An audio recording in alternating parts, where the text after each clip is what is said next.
रहेगा। तो परमात्मा अजर अमर अभय नित्य पवित्र सृष्टि करता है। उसी परमात्मा के ज्ञान को ये चार ऋषि हम लोगों तक पहुंचाए। तो कहने का मतलब है इसीलिए वेद ही एक ऐसा है जो कभी खत्म नहीं होता है, परमात्मा के ज्ञान में सदा विद्यमान होता है।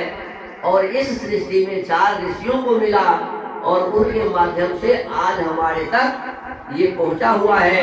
भगवान राम भी वेद पढ़ते थे, भगवान कृष्ण भी वेद पढ़ते थे, भगवान शंकर भी वेद पढ़ते थे। आपको पता हो या ना हो, ये भी ध्यान रखिए कि हमारे मोहम्मद साहब भी पहले इसी को पढ़े थे।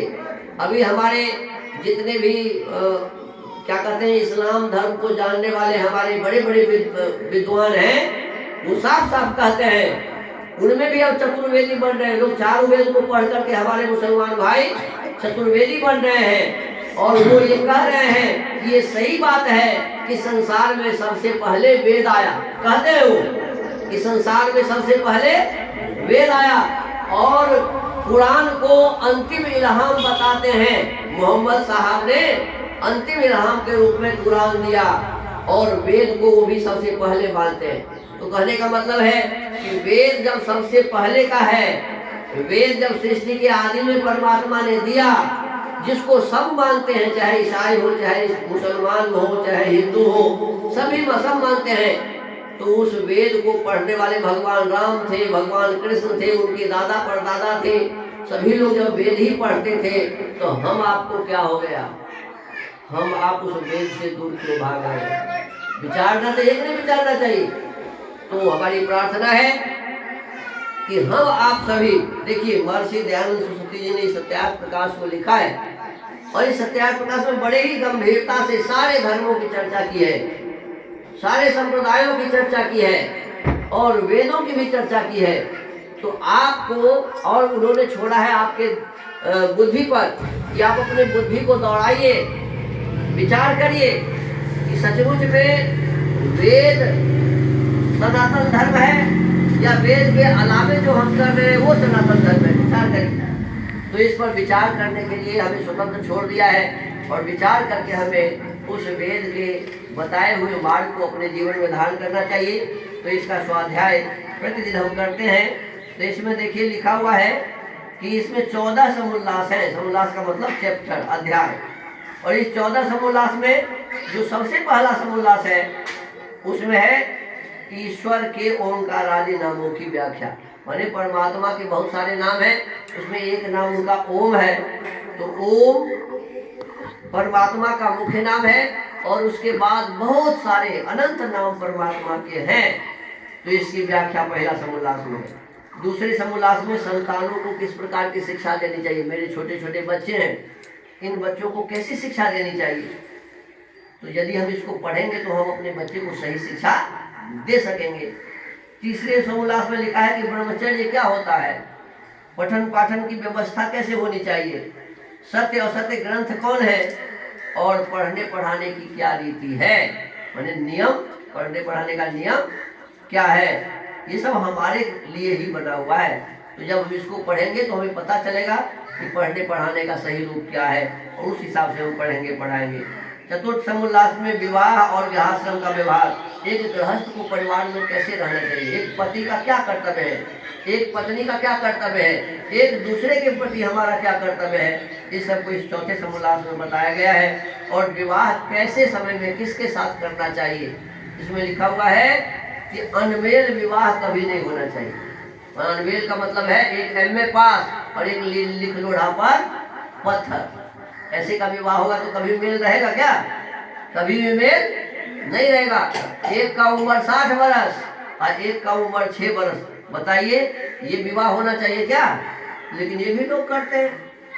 माने विचार करना चाहिए, जब तक लड़की जवान होती थी तब तक पतिदेव स्वर्ग चले जाते थे, होता था ऐसा पहले जमाने में। तो हमको आपको विचार करना चाहिए कि विवाह किस समय करना चाहिए, कैसे लोगों के साथ करना चाहिए। फिर कहते हैं पंचम समोल्लास में वानप्रस्थ और संन्यास आश्रम की विधि। माने आजकल क्या करते हैं लोग लाल कपड़ा पहन लिए, पीला कपड़ा पहन लिए, बाबा जी बन गए, है ना। कपड़ा पहन से बाबा जी बनता है क्या?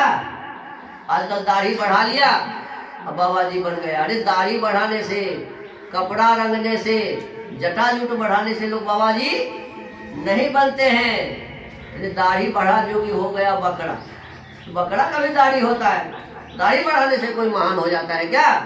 नहीं।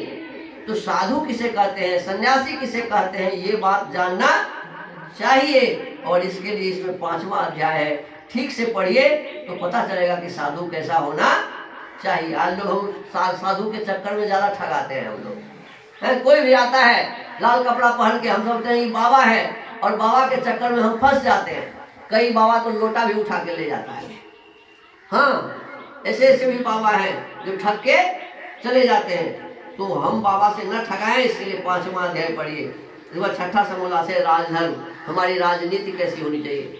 आज तो राजनीति नहीं चल रही है, दुर्नीति चल रही है। हर एक व्यक्ति एक दूसरे को नीचे दिखाने का काम कर रहा है। राजनीति का मतलब होता है सत्य धर्म का पालन करते हुए अपने समाज और देश को बढ़िया बनाना, श्रेष्ठ बनाना, उत्तम बनाना। लेकिन आज ऐसा नहीं हो रहा है। तो 6ठे समोल्लास को पढ़िए तो राजनीति समझ में आएगी।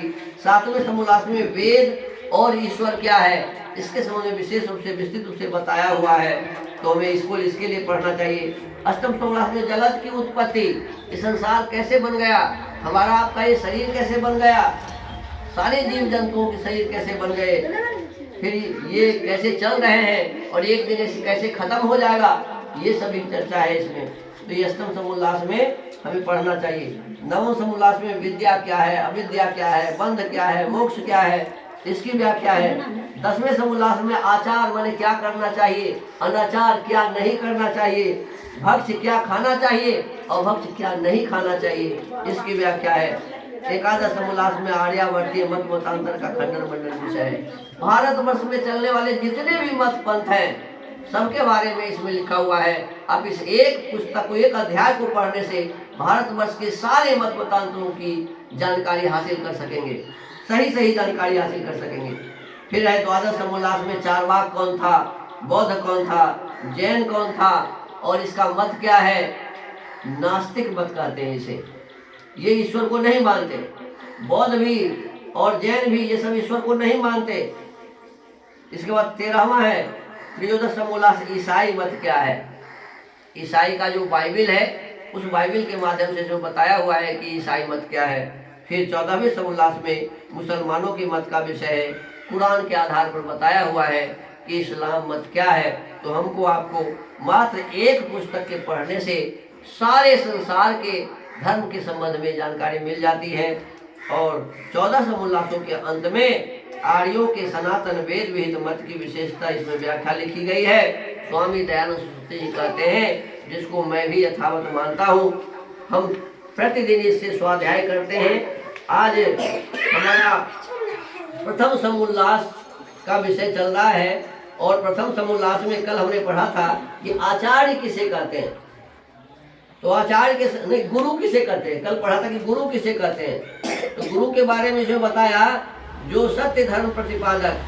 देखिए, गुरु का सबसे पहला लक्षण क्या होना चाहिए, जो सत्य धर्म का ही प्रतिपादन करे, इधर उधर की बातें न करे, सकल विद्या युक्त, वेदों का उपदेश करता हो।